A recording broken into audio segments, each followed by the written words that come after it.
전부터 시작했는데 5개월 정도 진행해온 이 에베소서 강해를 마무리하면서 먼저 에베소서 전체를 훑어보는 그런 정리를 해보는 시간을 갖도록 하겠습니다. 잘 아시는 것처럼 에베소서는 이제 막 교회 안에 들어온 이방인 출신 그리스도인들에게 교회가 무엇인가를 설명하기 위해서 보낸 바울의 편지입니다. 특히 구원과는 상관없는 삶을 살았던 그 이방인들이 어떻게 하나님의 은혜를 입고 교회 공동체 안에 들어오게 되었는지를 에베소서는 설명하고 있어요. 굉장히 중요하죠. 이에 바울은 교회란 그리스도를 머리로 삼고 모든 지체들로 연결된 구원 공동체라고 교회에 대한 기본적인 정의를 내리고 있습니다. 또 교회는 성도들의 연합과 일치를 통해 구원의 완성을 향해 나아가는 의와 진리의 거룩함을 입은 새 사람이라고 말씀하기도 합니다. 그런데 여러분, 에베소서는 다른 바울의 다른 서신과는 좀 다른 점이 있어요. 뭐냐면은 에베소 교회에서 일어난 문제가 등장하지 않는다는 거예요. 그리고 또 그 일어난 문제를 해결하기 위해서 보낸 편지가 아니라는 게 차이점이랍니다. 보통의 바울 서신은 그 교회 안에서 일어난 문제들로 인해서 교회가 어려움에 처했고, 그리고 그 어려움을 보면서 교회 지도자들이 그 문제를 해결하지 못해서 바울에게 문제를 해결할 방법을 자문을 구하고, 바울은 그 지도자들의 질문에 대한 답변을 보낸 내용들로 구성되어 있습니다. 보통의 편지가 그렇습니다. 특히 고린도 전서가 그 대표적인 편지라고 할 수가 있는데, 하지만 에베소서는 그런 교회에서 일어나는 문제에 대한 언급이 전혀 없어요. 의견 차이로 인한 성도들의 의견 차이로 인한 갈등이나 또 교회를 쥐고 흔들려는 대적들의 도발이나 또는 교회 안에 거짓 교사들이 침투해서 성도들을 미혹하는 이런 내용들이 없어요. 물론 그렇다고 해서 에베소 교회가 완전한 모범적인 교회라는 뜻은 아닙니다.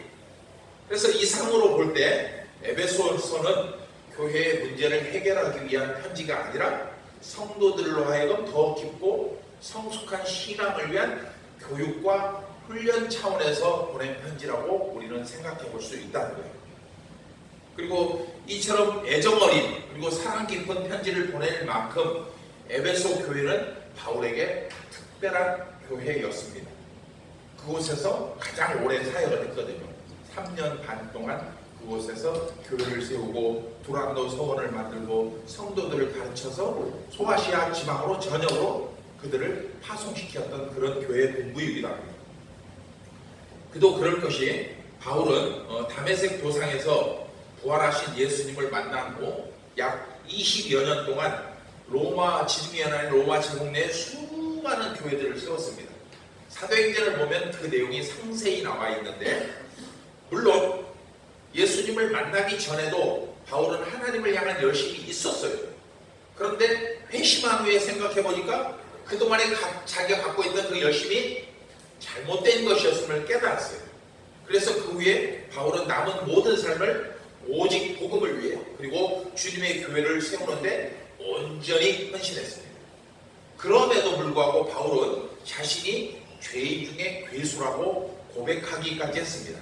디모데전서 1장 14절로 15절 시작.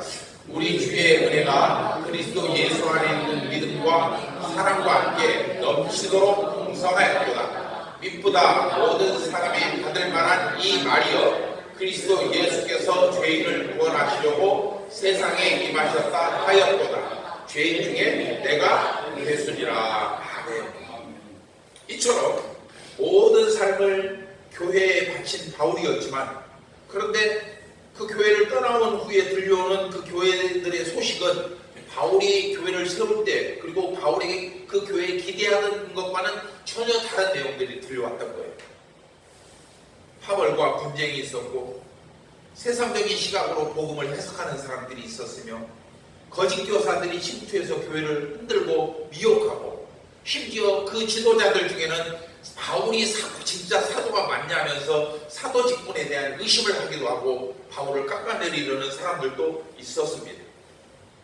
이처럼 교회들이 믿음 위에 바로 서지 못하고 헤매고 있는 반면에 에베소 교회는 바울의 가르침을 지키기 위해 힘써 노력했던 것으로 보입니다.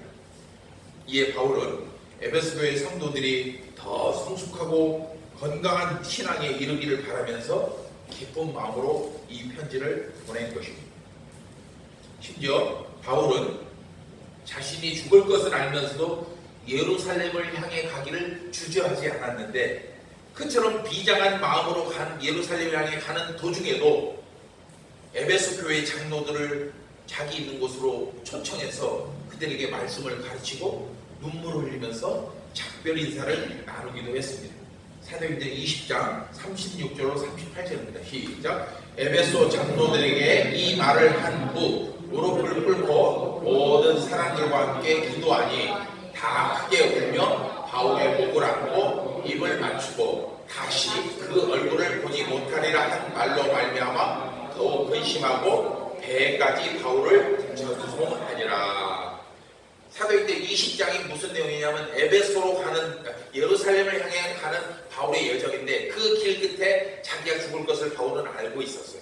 그래서 장로들도 성령께서 당신을 가지 못하게 하십니다, 가지 마십시오, 가면 죽습니다 했는데, 그때 바울이 사도행전 20장 24절에서 나의 달려갈 길과 주 예수께 받은 사명 곧 하나님의 은혜의 복음을 전하는 일을 마치려 하면은 나의 생명을 조금 더 귀한 것으로 여기지 않겠다고 바울이 고백한 내용이 바로 사도행전 20장에 들어있습니다. 여러분, 이번 주에 사도행전 20장을 천천히 여러 차례 걸쳐서 읽고 묵상하면서 그 어떤 마음으로 바울이 그 여행길을 떠났는지를 여러분 마음속에 새겨보시기 바랍니다. 오늘 본문은 그렇게 장로들과 작별을 한 후 예루살렘에 가서 유대인들에게 체포되어서 로마로 압송된 후에 바울이 에베소 교회를 생각하면서 감옥 속에서 쓴 편지입니다. 따라서 특별한 문제가 일어나지 않았음에도 이 편지를 보낸 것을 생각하면 바울이 얼마나 에베소 교회를 아끼고 사랑하는지를 충분히 짐작할 수 있습니다. 저는 이 부분 설교문을 작성하다가 하나님께서 우리 설립교회를 바울과 같은 심정으로 바라보고 계신다는 생각이 들었습니다. 뭐 이상해요? 아니요. 설립교회를 하나님이 그렇게 보고 계신단 말입니다. 세상에 많고 많은 교회들이 있지만 이 시대의 막내처럼 세워진 우리 설립교회를 그렇게 사랑 어린 눈으로 바라보고 계실 것을 믿기 때문입니다. 그래서 우리 교회가 지금도 열심히 일하고 있지만 더 큰 일을 감당할 수 있도록 오늘 본문처럼 따뜻한 격려의 편지를 보내고 계신다는 확신이 들기도 합니다. 여러분, 에베소 교회 성도들이 로마 감옥에서 보낸 바울의 편지를 읽었을 때 그들의 마음이 어땠을까요? 말할 수 없는 기쁨이 있었을 것입니다. 그리고 또 우리 더 열심을 내서 교회를 섬깁시다는 결단도 있었을 것입니다. 그리고 바울 선생이 그 고난 가운데서도 그 우리를 생각하며 보낸 이 편지의 내용처럼 열심을 다해 교회를 세워나가자는 다짐도 있었을 것입니다. 그리고 그렇게 죽음 앞에서도 두려워하지 않는 바울에게 하나님의 은혜가 임하기를 바라며 열심히 기도했을 것입니다. 우리 설립교회 또한 에베소 교회 성도들처럼 주님 안에서 서로 아끼고 사랑하며 서로 기도하며 주님의 사역을 위해 하나 되는 멋진 교회가 되기를 주의 이름으로 축복합니다. 그렇다면 본문으로 들어가서 바울이 에베소 교회 성도들의 신앙 성숙을 위해 오늘 본문에서 말씀하려는 그 내용이 뭐냐는 거예요. 간단히 정리해 보면은 하나님이 우리를 구원하시는 궁극적인 목적은 무엇이고 또 어떤 과정을 통해서 그것을 이루어 가시는가가 에베소 여행의 핵심입니다. 우리를 구원하시려는 목적이 뭐고 그것을 어떻게 이루어 가실 거냐. 여러분도 잘 아시는 것처럼 하나님의 구원 계획은 이미 예수 그리스도를 통해서 성취되었어요. 예수께서 십자가상에서 다 이루었도다 하신 말씀이 바로 그겁니다. 하지만 아직 완성되지는 않았어요. 이것을 영어로 already but not yet이라고 하는데 이게 신학적인 용어인데 이미 그러나 아직이라는 뜻으로 해석되는 개념입니다. 구원은 성취되었지만 아직 완성되지는 않았다는 뜻이죠. 그런데 여러분, 하나님께서 이처럼 구원의 성취와 완성을 떼어놓으신 이유가 있어요. 굉장히 간단해요. 아주 간단해. 여러분도 생각할 수 있어요. 이 땅에 있는 모든 사람을, 모든 만물을 구원하시기 위하여, 그것을 구원의 보류라는 단어로도 해석할 수가 있습니다. 그리고 주님과 함께 그 구원을 완성시켜가는 사명을 감당할 수 있도록 예수님을 머리로 하는 기관을 세워주셨는데, 그것이 바로 뭐냐? 교회다. 이 교회가 그 사명을 하고 있는, 즉 교회는 만물을 주님께로 인도하는 유일한 기관인데, 그 첫 번째 사명이 뭐냐? 모든 사람을 주님 안에서 하나로 통일시키는 겁니다. 왜냐하면 예수님을 구주로 고백하는 모든 사람은 하나님의 백성이요, 동일한 시민이며 성령으로 하나 된 하나님의 가족이기 때문입니다. 이것을 그림으로 생각해 보면은 하나님의 수직적인 관계와 그 다음에 성도들 간의 수평적인 관계가 교차하는 이 교차 지점, 이곳에 뭐가 세워지느냐? 바로 교회가 세워진다는 겁니다. 다시 말하면은 교회는 하나님과의 수직적인 관계와 성도들의 수평적 관계가 이루어지는 장소라는 겁니다. 그 장소에서 무엇이 그 수평과 수직을 이루느냐? 예배와 섬김이 바로 그것을 이루는 요소입니다. 즉 교회는 모든 사람을 하나로 통일시키는 기관이기도 하지만 또 모든 만물을 하나님 앞에서 하나 되게 만드는 기관도 됩니다. 인간의 죄와 허물로 인해서 뒤죽박죽이 되어버린 이 세상의 질서를, 그것을 바로잡기 위해 하나님께서 세운 곳이 바로 교회라는 겁니다. 여러분, 이 뒤죽박죽이라는 표현에 인간의 관계만을 말하는 거 아닙니다. 세상에 잘못된 것들, 죄와 허물로 가득 찬 이 세상, 환경이 오염되고 파괴되고 모든 자연의 질서가 깨져버린 그 상태를 지금 말하는 겁니다. 그것을 제자리로 정상화시키기 위해서 세운 것이 바로 교회라는 거죠. 따라서 교회는 인간의 하나됨을 위한 사역도 성실히 수행해야 되겠지만, 더 나아가 무너져버린 세상의 모든 질서를 회복시키는 역할도 감당해야 합니다. 그렇기 때문에 예수님을 머리로 섬기는 모든 교회는 인간과 만물을 하나님과 화해시키고 통일성을 가진 대표성이 있는 기관이 됩니다. 즉 교회의 크기나 성도 수와 상관없이 모든 교회는 그 교회가 있는 지역에서 이 하나님의 하나됨을 실현하는 대표성을 가진 기관이라는 거예요. 그리고 따라서 이 하나됨을 이루기 위해 교회는 반드시 예수님을 머리로 섬기는 유기적인 몸이 되어야 합니다. 에베소서 2장 20절로 22절 시작. 너희는 사도들과 선지자들의 터위 위에 세우심을 입은 자라. 그리스도 예수께서 친히 모퉁이 돌이 되셨느니라. 그의 안에서 건물마다 서로 연결하여 주 안에서 성전이 되어가고, 너희도 성령 안에서 하나님이 구하실 처소가 되기 위하여 그리스도 예수 안에서 함께 지어져 가느니라. 아멘. 그리고 교회는 이 머리 대신 예수님으로부터 생명의 능력을 공급받아 주님께서 원하시는 이 하나님의 사명을 이루어가는 곳입니다. 저의 이 말이 여러분들에게는 어쩌면 별 감동이나 감흥이 없을 수도 있어요. 왜냐하면 이미 여러분은 이 교회 공동체 안에 들어와서 그 하나됨을 이루었고, 그 하나됨을 이루기 위해서 또 힘써 일하고 있기 때문입니다. 또한 여러분은 이미 예수님을 머리로 하는 교회 안에서 다른 성도들과 함께 주님이 주신 사명을 이루며 살아가고 있기 때문이기도 합니다.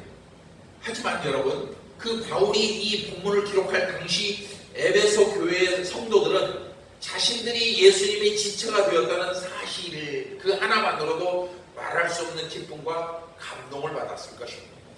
왜죠? 그들은 이스라엘 백성들처럼 택함받은, 하나님으로부터 택함받은 백성들도 아니고, 또 그들에게 구원의 약속도 없고, 바울의 말씀처럼 본질상 진노의 자녀였던 그들이 성도가 되었고 하나님의 백성이 되고, 더 나아가 하나님 나라를 위한 일꾼으로 부름받았다는 그 사실이 얼마나 엄청난 사건인지를 그들은 깨닫기 때문입니다. 여러분, 이게 그 에베소 교회 성도들에게만 해당되는 게 아닙니다. 바로 여기 있는 우리도 그런 자들이었다는 거예요. 에베소 교회는 이처럼 우리로 하여금 교회 공동체의 가족이 되고 성도라는 신분이 주어진 의미를 더 깊이 이해하는 데 도움을 줍니다. 그 결과 교회를 단지 건물이나 조직이 아닌 성령 하나님 안에서 한 몸이 된 공동체, 즉 예수님의 몸으로 이해하게 되고, 더 나아가 자신이 받은 구원이 단지 나 개인의 문제가 아니라 하나님의 공적인 목적을 이루기 위함임을 깨달아서 그 위대한 사역에 기꺼이 헌신하게 만듭니다. 그러므로 여러분의 모든 삶이 이처럼 하나님의 계획과 선비를 따라 이루어져 왔고 또 이루어져 갈 것을 기대하면서 더욱 힘써 설립교회를 든든히 세워감으로써 하나님의 위대한 구원 사역을 완성하는데 멋지게 쓰임받는 주님의 동역자들이 모두 되시기를 주의 이름으로 축복합니다. 그리고 오늘 살펴볼 본문은 에베소서의 핵심이기도 하고 또 바울이 이 편지를 보낸 가장 큰 목적이기도 합니다. 특히 바울은 오늘 본문에서 그리스도인의 성숙, 즉 믿음의 장성한 분량을 설명하고 있는데 그것은 단지 구원의 감격이나 삶의 축복을 누리기 위함이 아니라 하나님을 대적하는 어둠의 세력과 맞서 싸우는 영적 군사로 든든히 서기 위해 전신갑주로 무장하는 수준에 도달해야 한다고 말씀하고 있습니다. 그러니까 우리가 구원받은 것은 내가 평안을 누리고 기쁜 삶을 살아가는 것도 1차적인 목적은 되겠지만 그보다 더 큰 성숙은 뭐냐? 내가 하나님의 군사가 되어서 어둠의 세력과 맞서 싸우기를 결단하고 준비해야 한다는 겁니다. 여러분 그렇습니다. 믿음이 성숙한다는 것은 구원의 은혜에 감사하고 또 삶에서 선한 행실의 열매를 맺는 것만으로 끝나지 않습니다. 성숙한 그리스도인은 자신이 소유한 그 능력이 무엇인지를 깨닫고 또 자신을 대적하는 마귀의 정체를 알 뿐만 아니라 그로 인해 일어날 영적 싸움에서 승리하기 위해 오늘 본문처럼 전신갑주로 무장하기를 힘쓰는 사람들이랍니다. 이에 바울은 오늘 본문에서 성도가 싸워야 할 대상과 또 최후 승리를 위해 갖춰야 할 무기가 무엇인지를 자세히 소개하고 있습니다. 상황이 그렇다면 여러분, 바울은 왜 이 편지 서두에서부터 영적 전쟁을 경고하거나 또 영적 전쟁을 위한 무기를 가르쳐주지 않았을까요? 그렇잖아요? 바울이 이것을 목적으로 에베소서를 처음부터 그렇게 쓰는 게 맞지 않겠냐는 거예요. 이 부분을 왜 그럴까 이렇게 조용히 곰곰이 생각하다가 저는 대한민국 남자라면 누구나 감당해야 하는 병역 의무에서 그것과 비슷한 원리를 찾을 수 있었습니다. 여러분 한번 질문 한번 해볼게요. 남자가 우리나라에서 군대에 입대하게 되면 가장 먼저 어떤 훈련을 할까요? 여성분들이 한번 어떤 훈련을 먼저 할까요? 사격 훈련 할까요? 처음에? 총검술 할까요? 수류탄 던지기 할까요? 유격훈련이나 각계 전투 같은 거 할까요? 아니, 그런 거 절대 하지 않아요. 맨 처음에 앞으로가 제자리에서 우로가 좌로가 제식훈련을 맨 처음에 그거예요. 두 번째는 뭐예요? 정신교육을. 아무것도 않고 가면은 무조건 제식훈련부터 해요. 무조건. 그리고 제식훈련이 끝나면 정신교육을 시켜요. 장로님 그렇죠? 뭐 총검술, 사격, 뭐 유격훈련, 각계전투 아무것도 안 해요. 그건 거의 끝날 무렵이에요. 왜죠? 군인이라고 하는 것은 무기를 항상 다루기 때문에 언제든지 사고가 발생할 수 있어요. 그래서 이것을 예방할 수 있는 최선의 방법은 그 얼치기 같은 청년들을 군인 정신으로 바짝 무장하는 거예요. 즉 오합지졸에 불과한 그 청년들을, 그 훈련병들을 군기가 바짝 잡힌 정예 군인으로 만들기 위한 첫 번째 훈련이 바로 제식훈련과 정신훈련이라는 거예요. 마찬가지로 바울은 오늘 본문에서 그리스도인이 담당해야 할 영적 전쟁의 대상과 싸움의 방법, 무기를 가르쳐주기에 앞서서 성도들이 충분한 영적 준비를 할 수 있도록 구원에 대한 기초 이론과 또 그 구원의 과정과 구원의 결과를 에베소서 전반부에서 설명하고 있는 것입니다. 그래서 다른 성경도 중요하지만 특히 에베소서는 성도의 신앙의 성장과 성숙 그리고 교회의 일치와 연합을 위해서 굉장히 중요한 책입니다. 이에 바울은 가장 먼저 하나님이 우리에게 어떤 소망을 품고 계시는지를 소개하면서 에베소서를 시작합니다. 이를 위해서 하나님은 하늘의 신령한 복, 다시 말하면 예수님을 대속제물로 삼아 죄에 빠져 신음하는 우리를 구원해 주셨습니다.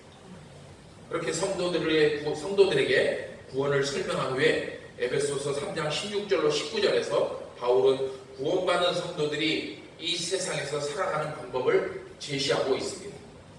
그런 다음 4장부터는 구원의 완성을 향해 나가는 성도들이 이 땅에서 지켜야 할 삶의 기준이 무엇인지를 가르쳐주고 있습니다. 4장 1절로 3절 함께 있습니다. 그럼 시작. 그러므로 주 안에서 감천 내가 너희를 권하노니 너희가 부르심을 받은 일로 합당하게 행하여 모든 겸손과 온유로 하고 오래 참음으로 사랑 가운데서 서로 용납하고 평안에 매는 줄로 성령이 하나 되게 하신 것을 힘써 지키라. 아멘. 성도들이 지켜나가야 할 삶의 기준, 이 말씀에서 크게 두 가지로 요약할 수 있어요. 뭐냐? 부르심에 합당한 삶을 살아라. 그리고 성령이 여러분들 하나로 만들어 주신 것을 깨뜨리지 말고 지켜라. 이런 뜻이에요. 그리고 이 모든 것은 성도와 성도의 연합, 즉 예수님을 머리로 하는 교회 공동체를 통해 나타난다고 바울은 말씀하고 있는 겁니다. 그래서 이처럼 부르심에 합당한 삶을 사는 성도들은 그 심령이 의와 진리의 거룩함으로 지음받은 새 사람이 되는 것입니다. 이상의 내용을 설명한 후에 바울은 오늘 본문에서 성도가 최후의 승리를 얻기 위해 필요한 것이 무엇인지를 설명하고 있습니다. 이를 위해서 오늘 본문 10절로 11절은 성도들이 마귀를 대적하기 위해 전신갑주를 입을 것을 요구하고 있습니다. 그리고 다음 주에 살펴볼 14절부터 18절은 그 전신갑주의 구체적인 내용이 무엇인지를 보여줍니다. 그런데 문제가 있어요. 여기서 문제가 있는데 뭐냐면은 바울은 우리가 싸워야 할 대상을 뭐라고 특정하고 있어요? 마귀라고 특정하고 있어요. 그런데 정작 우리는 그 마귀가 누군지를 알지 못한다. 여러분 혹시 마귀가 누군지 알고 계세요? 그런데 마귀를 모르면서도 여러분들은 마귀라는 표현을 습관적으로 사용하고 있어요. 지금 맞죠? 사탄, 어둠의 세력, 마귀, 공중권세 자문자, 막 그 마귀가 역사에서 이런 얘기들 해요. 마귀를 모르는데 그 마귀를 말하고 있는 거예요. 여러분. 따라서 마귀를 말하면서도, 이게 굉장히 중요합니다. 마귀를 말하면서도 정작 그 마귀가 어떤 존재인지를 설명할 수 없는 것은 성도들의 신앙 성장과 성수에 큰 걸림돌이 될 수밖에 없어요. 맞지 않습니까? 우리가 이 신앙생활하면서 가장 조심해야 될 대상이 마귀인데 그 마귀를 모르면서 신앙 성장이 어떻게 되냐? 여러분, 적을 알아야 전투 계획도 세울 수 있고 또 그 전투에서 승리할 수도 있습니다. 즉 성도로서 마귀를 아는 것이 무엇보다도 중요하다는 거예요. 하지만 성도들이 마귀의 존재만 인식할 뿐 그 실체를 모른다면 그 상태로는 마귀를 대적할 수도 없어요. 마귀가 누군지를 모르는데 그 마귀와 싸워 이길 수는 더더욱 없는 거예요. 모르는데. 그런데 바울은 성도들이 전신갑주를 입어야 하는 목적이 마귀와의 싸움에서 승리하기 위함이라고 말씀하고 있어요. 오늘 본문에서. 그렇다면 하나님의 자녀인 우리는 이 영적 싸움에서 승리하기 위해 반드시 마귀가 누구인지를 알아야만 합니다. 그래야 이길 수 있기 때문이죠. 그런데 성경을 보면 마귀는 어떤 특정한 실체가 아니라 악이라는 것이 인격을 입은 존재라고 말씀하고 있어요. 중요합니다. 악이 인격을 입은 존재라고 해요. 이 말은 마귀를 어떤 특정한 실체로 우리가 이해하면 안 된다는 뜻이에요.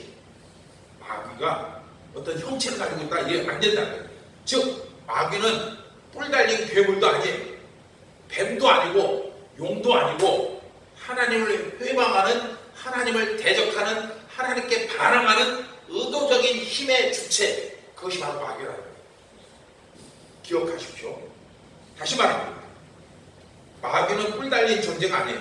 뱀이나 용도 아니에요.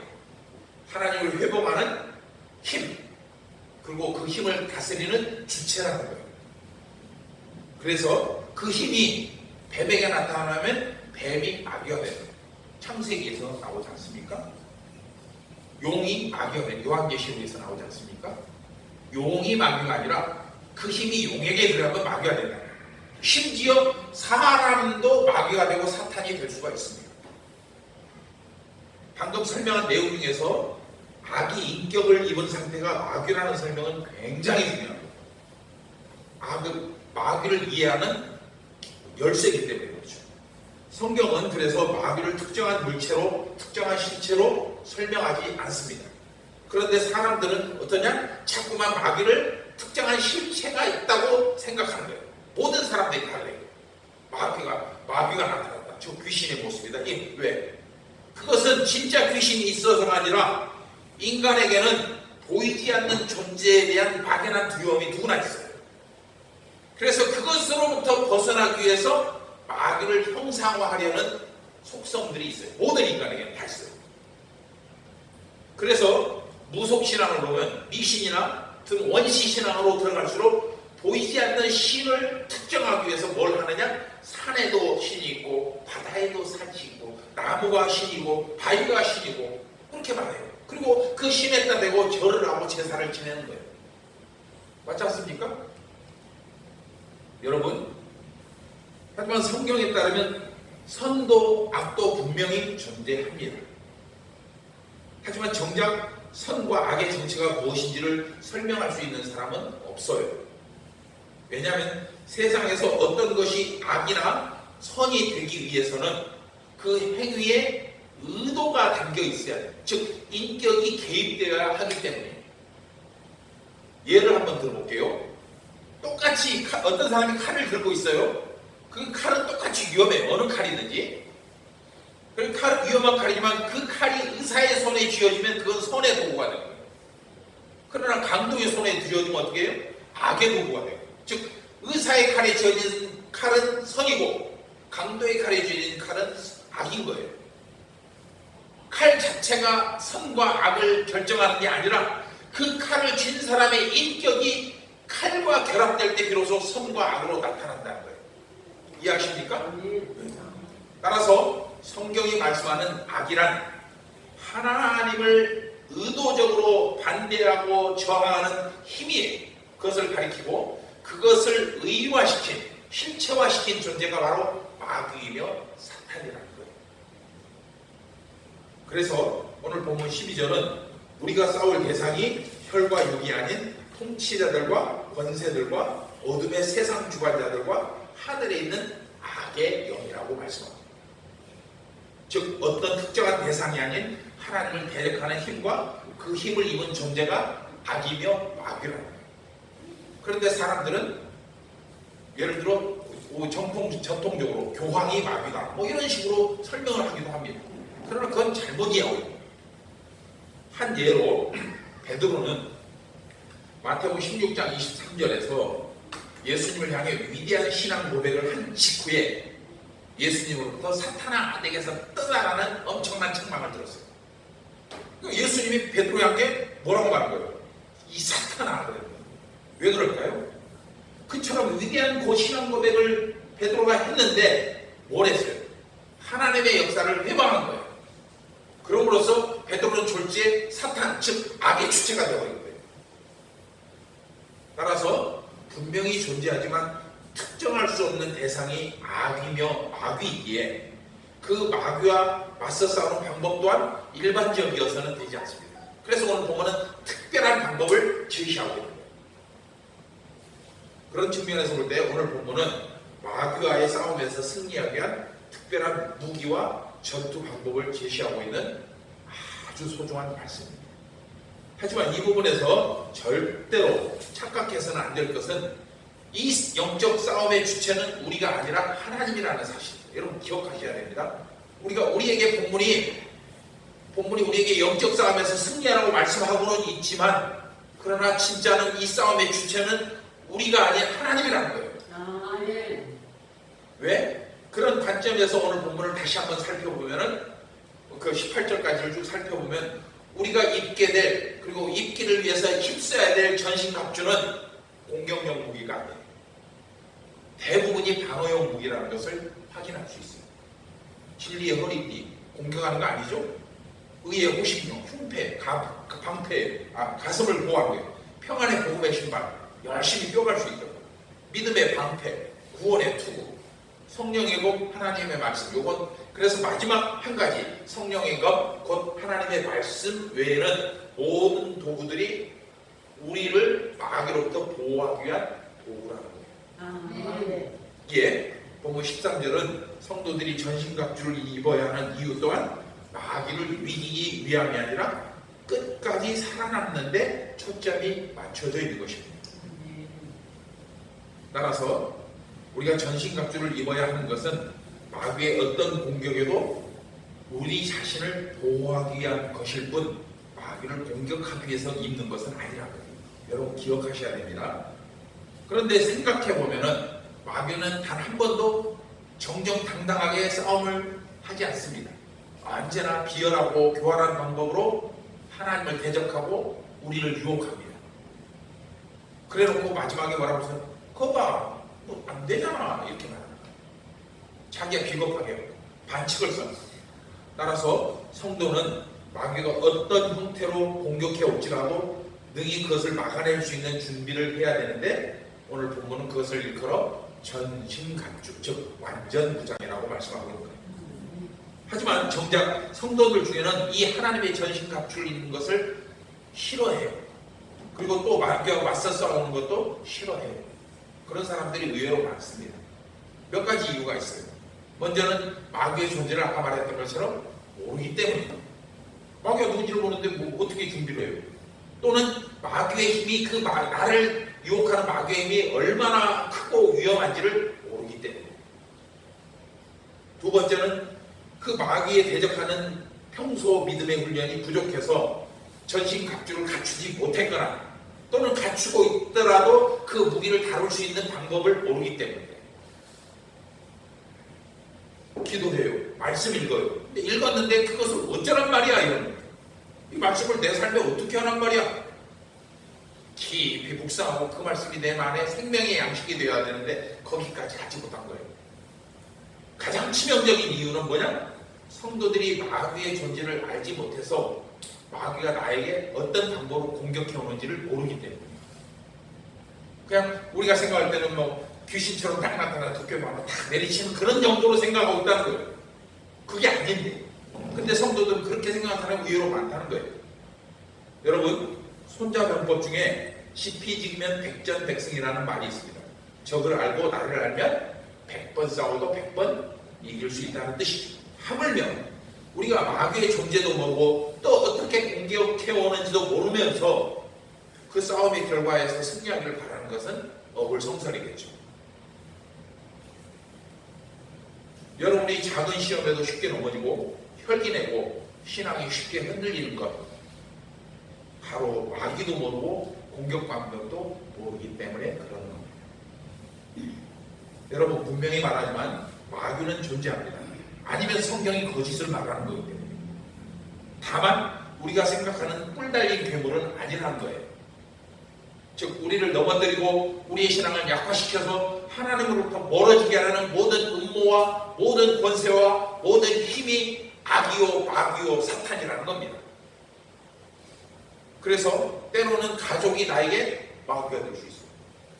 심지어 나 자신이 마귀가 될 수도 있어요. 왜? 하나님과 나를 갈라놓으려는 모든 힘이 악이요 마귀이기 때문입니다. 또한 마귀는 멀리 있지 않아요. 우리 가까이에 있어요. 내 주변 사람들, 내 친구, 내 자녀들, 심지어 내 마음속에서 후시탐탐 우리를 쓰러뜨리기 위한 공격할 기회를 노리고 있다는 거예요. 따라서 마귀의 공격을 막기 위해 성벽을 높이 쌓을 필요도 없어요. 왜? 가까이 있는데 성벽 안쪽에 적이 있는데 우리가 성을 쌓다고 쳐봐요. 그러면 밖에서 공격해야 되는데 아니야, 적이 지금 안에 있는 거예요. 성벽을 높이 쌓을 필요도 없고 전투에 필요한 칼이나 창을 준비할 필요도 없어요.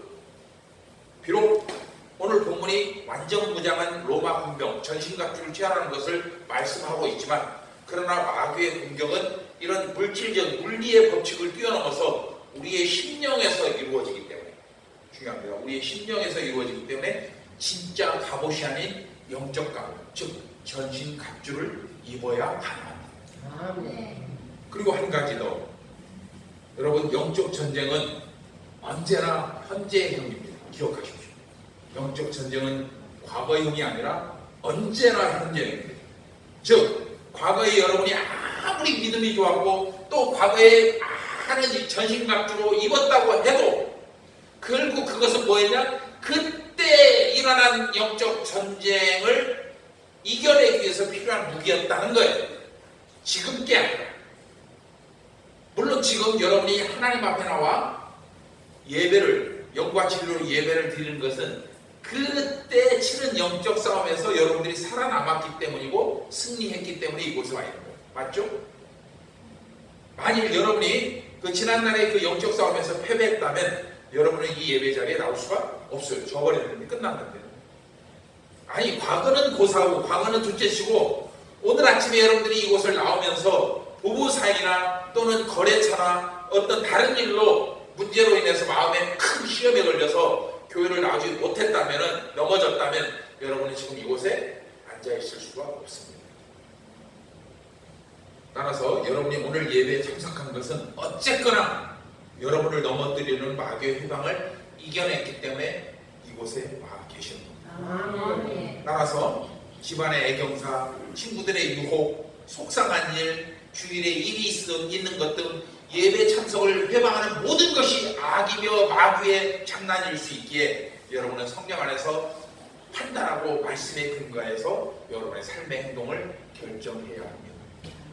신앙생활 초기에는 이런 형태의 회방들이 참 많이 나타납니다. 저도 많이 겪어봤어요. 신앙생활을 막 시작할 때는 웬 놈의 일들이 그렇게 많은지 몰라. 그래, 교회 나가지 못할 일들만 꼭 생기는 거예요.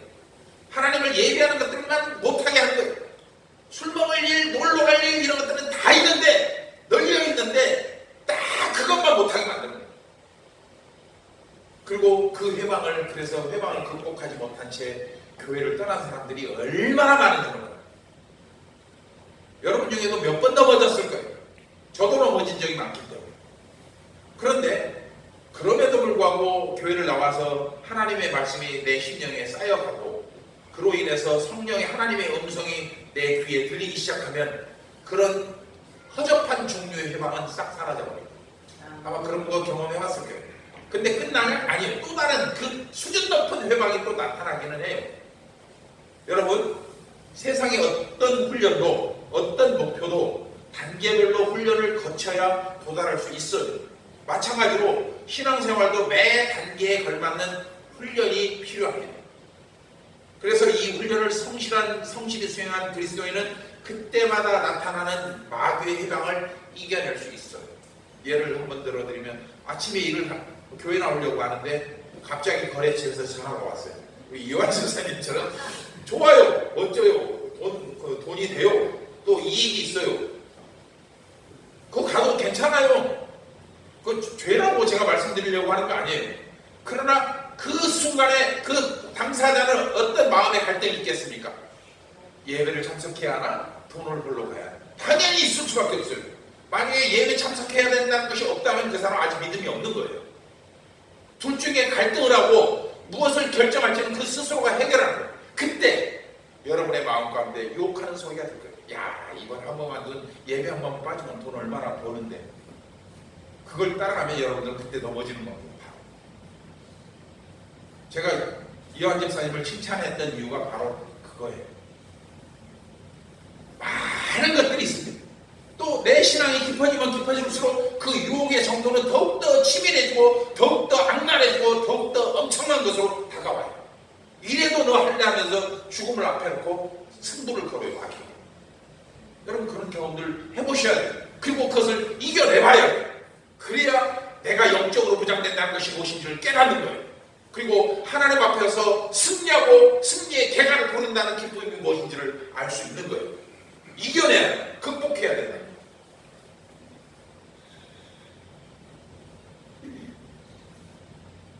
그러므로 우리는 언제나 현재, 지금의 영적 싸움에 집중해야 됩니다. 그리고 더 나아가서 미래에 어떤 일이 일어날 것을 예측하며 그 싸움을 또 준비해 나가야 합니다.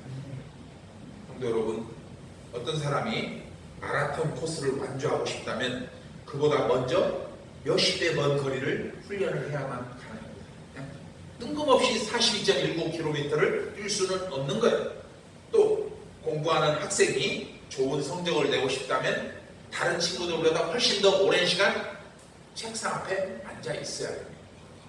마찬가지로 여러분이 하나님의 능력 있는 신실한 그리스도인이 되고 싶다면 거기에 합당한 수많은 훈련이 먼저 선행되어야 합니다. 성경을 읽고 묵상하고 하나님과의 깊은 교제가 있어야 하며 또 세상에 나를 유혹하는 모든 욕심을 내려놓을 수 있는 수많은 훈련의 과정을 거쳐야 합니다.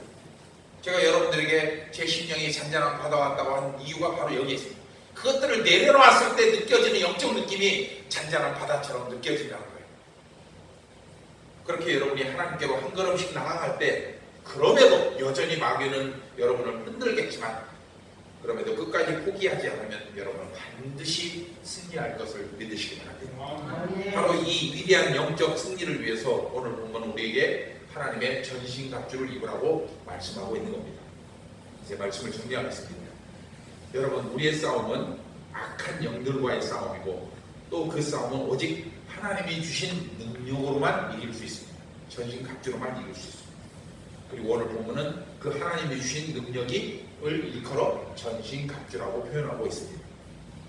그러므로 우리처럼 어리석은 자들에게 이처럼 고귀한 생명의 능력을 선물로 주신 하나님께 먼저 감사하시기 바랍니다. 그리고 최후의 승리의 순간까지 하나님께서 주신 생명의 능력으로 모든 싸움에서 이겨내는 여러분 되시기를 주의 이름으로 축복합니다. 오래전에 출판된 Jesus in Blue Jeans라고 하는 책이 있어요. 청바지를 입은 예수님이라는 책인데 그 책 내용 중에 아기오리 해리엇, 오리 해리엇이라는 이야기가 있는데 어느 날 그 해리엇이 물에 빠져 죽어버렸습니다. 오리가 물에 빠져 죽으면 황당하죠. 여러분, 오리가 물에 빠져 죽었다는 것은 뭐예요? 마치 수영선수가 수영하다 물에 빠져 죽었다는 것보다 더 황당한 일이에요. 그렇잖아요. 이에 사람들은 해리엇이 왜 죽었는지 그 이유를 알기 위해서 오리 시체를 갖다가 부검을 했는데 놀라운 사실을 하나 발견했습니다. 뭐냐? 오리 날개 안쪽에는 여러분들 뭐 학교 다닐 때 배운 사람은 알거예요. 지방샘이 있어요. 지방샘. 그 지방샘이 있는데 그것이 폐화되어서 기름이 나오지 않은 것이 오리가 물에 빠져 죽은 이유랍니다. 즉 야생 상태의 오리는 항상 물에서 살기 때문에 그 지방샘에서 분비되는 기름을 날개에다 계속 바르는 거예요. 깃털로 이렇게 부리로 하는 이유가 바로 그 깃털을 걸고 지방을 바르는 거예요. 발라서 그런 인해서 깃털이 물에 젖지 않고 물 위를 떠다닐 수가 있는데 해리엇은 뭐였냐? 어려서부터 공원에서 살면서 사람들이 던져준 먹이를 먹다가 그것에 길들여져서 물에 들어갈 기회가 없었던 거예요. 그러다 보니까 자연스럽게 이 지방샘이 불필요한 거예요. 폐가 된 거예요. 그런데 어느 날 많은 사람들이 오가는 길가에서 행인들에게 밀려서 해리엇이 물에 빠졌는데 거기서 그만 죽어버린 거예요. 깃털이 기름이 차 있을 때는 물에 뜨게 하는 도구지만 기름이 없을 때는 물을 적시는 도구 아닙니까? 더 무거워진 거죠. 그래서 그냥 빠져 죽어버린 거예요. 여러분, 오늘 본문이 제시하는 하나님의 전신갑주는 이 해리엇이라는 우리가 반드시 갖추고 있어야 하는 지방샘과 같습니다. 물론 아무 일도 일어나지 않는 상태에서는 우리가 갖추고 있는 하나님의 전신갑주가 불필요하고 무겁고 거추장스럽게 느껴질 수도 있어요. 왜 내가 매주 예배에 참석해야 돼? 어쩌다 한 번씩만 가서 그냥 도장만 찍으면 되지? 왜 새벽 기도를 하고 왜 애써 걷는 내 돈을 예금을 헌금으로 내야 돼? 왜 쓸데없이 이웃을 섬겨야 돼? 내 돈으로? 이렇게 얘기합니다.